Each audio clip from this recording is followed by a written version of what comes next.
You should be very afraid. Never. Okay, I think we have it. Yeah. I've been around with the Abraham idea for quite some time. And you keep talking about this vortex. My understanding about who people are is a vibration.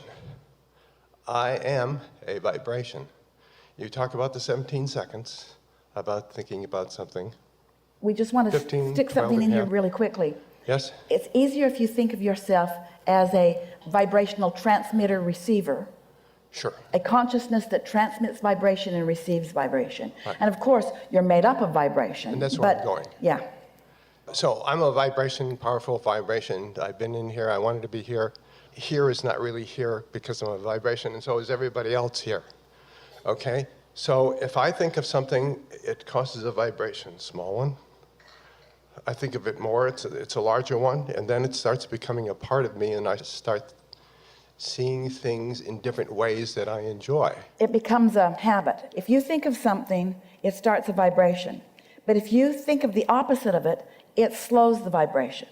Or if you think of what you don't want, the vibration only speeds. So it's a matter of focusing with the intention of increasing the momentum of the vibration, which you can feel by the emotional increase. Right. Yes. Much as what I'm having now because I'm here. Yes.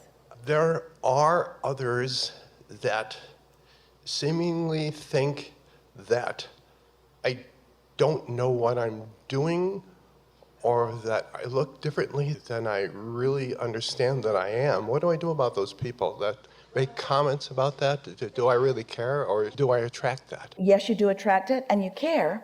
But if we were standing in your physical shoes, we'd work on not caring, because what others think about you cannot affect you at all. It's only what you think about what they think that affects you. So that's the receiving part that we were talking about. So let's say this is a good conversation in light of the train analogy that we offered the other day. So let's say that you are thinking about something, and as you said wisely, you're thinking about it and increasing the momentum of it, and thinking about it and increasing the momentum of it, and thinking about it and increasing the momentum of it. And let's say you've got a strong thought going and you're feeling pretty good about this. You're even in the receiving mode, and it's starting to manifest in ways to you that are good feeling to you and confirming to you. But you have people in your life that didn't just ride in on this vibrational wave. They've been in your life before. And so one of them walks into your house maybe because they live there, or walks into a place that you go often because they frequent that place often, whatever. So now you've got this good feeling vibration going. Your engine is going that way. But now someone else enters the conversation who has a different vibration going. Well, if your vibration is really substantial, really steady, then in time, they won't even walk into your experience. But for most people, you've got enough of a mixed bag going on that unwanted conversations can get close to you. And even though you're on a really good track right now, let's say, this person gets your attention. So as this person gets your attention and you turn your attention to what this person has to say, even though you don't want to listen to what this person has to say, you're listening to what this person has to say, and now without meaning to, you're putting an engine on the other end of your train going in the other direction. So now you feel a little less good because you have diluted your own vibration. Now, it may sound to you like what we're saying is, go live all by yourself or cluster with other like-minded people. But the thing is, there are not other like-minded people that are exactly like your like-mindedness. To look for others to shore that up, really, it's a sort of weak characteristics. It's looking for support for something that your inner being will give you.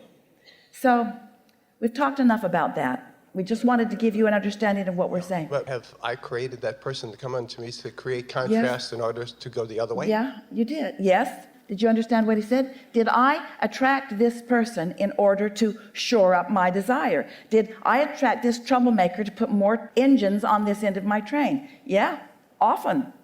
Which brings me to my But it's how you manage your train that really matters most. Just want to stick that in there.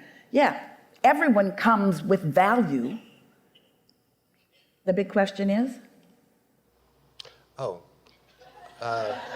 We distracted you from it. I had that idea at one point in time, and I think I still have it, that my vibration and point of view is the only one that really exists for me, and all these and you are there because I have to have this to fulfill what I am. Because And they don't really exist. They exist, but they're not dominant, but they do help you focus.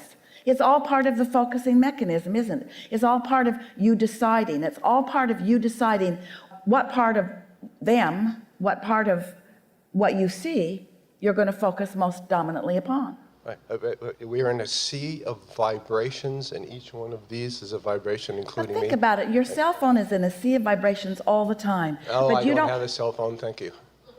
But think about it. Your antique radio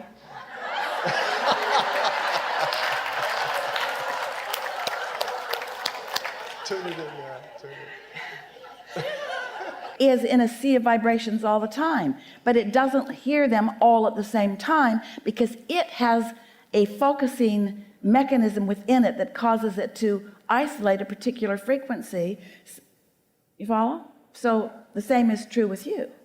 You started out explaining that to us. You said, I am a vibrational being. I'm a transmitting and receiving mechanism. So it's the same, isn't it?